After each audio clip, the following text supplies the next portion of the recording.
Beliau bekerja menggembala kambing, diupah oleh orang-orang Quraisy, bekerja sebagai penggembala upahan dengan upah sehari setangkup tangan kurma.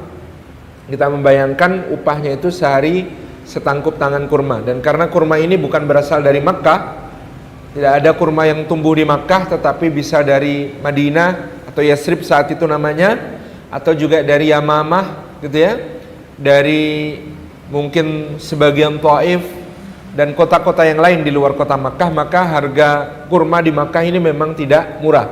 Jadi setangkup kurma ini kalau dihimpunkan sepekan kemudian dijual, itu lumayan hasilnya untuk kemudian menjadi pendapatan seorang penggembala kambing. Kemudian penggembala kambing ini memiliki kekhususan pekerjaan yang berkah terhadap hewan yang berkah. Jadi Nabi SAW bersabda, tidak ada satu orang Rasul pun yang diutus oleh Allah Subhanahu wa ta'ala melainkan dia dahulunya adalah seorang penggembala. Jadi semua nabi-nabi Allah, rasul-rasul Allah itu adalah pada masa kecil dan remajanya menjadi penggembala. Maka penggembala ini konon salah satu pendidikan kepemimpinan yang paling bagus. Kalau pengen anaknya kelak besarnya jadi pemimpin, itu ya salah satu caranya ketika kecil beri kepercayaan untuk menjadi penggembala. Nah, di kalangan bangsa Arab ada dua karakter yang berbeda antara penggembala kambing dengan penggembala unta.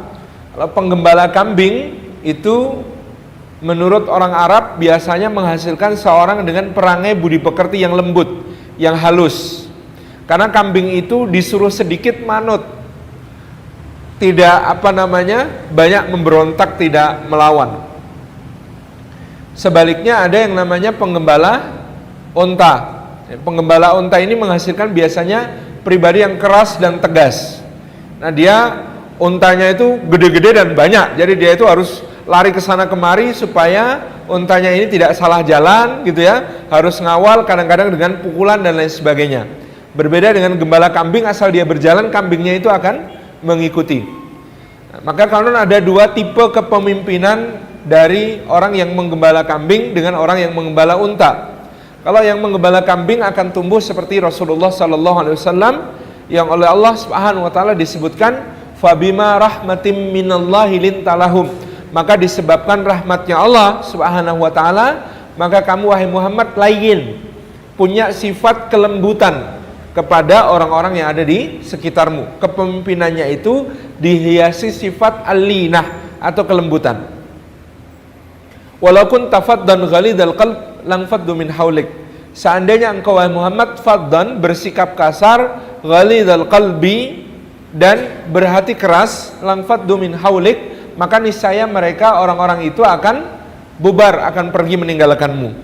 Nah, kalau menjadi penggembala unta, maka dia biasanya faddan, kasar, keras, tetapi tidak ghalidal qalb, tidak berhati keras, hatinya tetap lembut. Maka seperti Sayyidina Umar bin Khattab itu perangainya di luar keras, kasar, akan tetapi hatinya tetap lembut. Itulah yang ada pada pribadi seorang Sayyidina Umar bin Khattab. Jadi ada penggembala kambing seperti Rasulullah SAW yang memiliki sifat layyin, sempurna luar dalam. Tetapi ada yang menggembalakan unta seperti Sayyidina Umar bin Khattab, di luarnya keras dan kasar, meskipun di dalam hati dia seorang penyayang yang sangat lembut. Ini dua tipikal kepribadian yang tumbuh dari asal pekerjaan masa kanak-kanak dan remajanya. Di penggembala kambing tumbuh menjadi orang yang lembut hatinya. Nah, kita lihat nabi-nabi penggembala ini punya kelembutan yang luar biasa. Nabi-nabi yang kemudian mereka pada masa kecilnya menggembalakan kambing, pada masa dewasanya menggembalakan umat. Pada masa kecilnya menggembala kambing, pada masa dewasanya memimpin satu umat yang besar.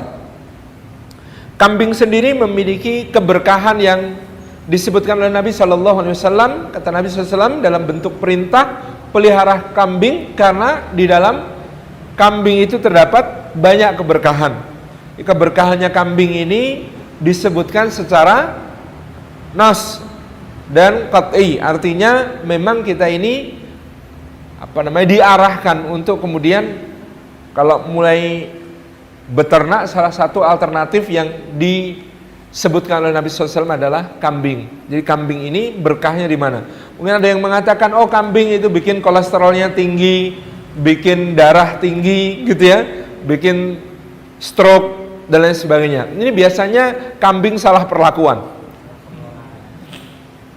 Jadi saya punya kawan-kawan orang Arab, salah satunya Ustaz Syarif Ja'far Baraja, itu beliau mengatakan orang Arab asal makan kambingnya disiplin pakai bumbu dan cara masak Arab, insya Allah selamat, kata beliau.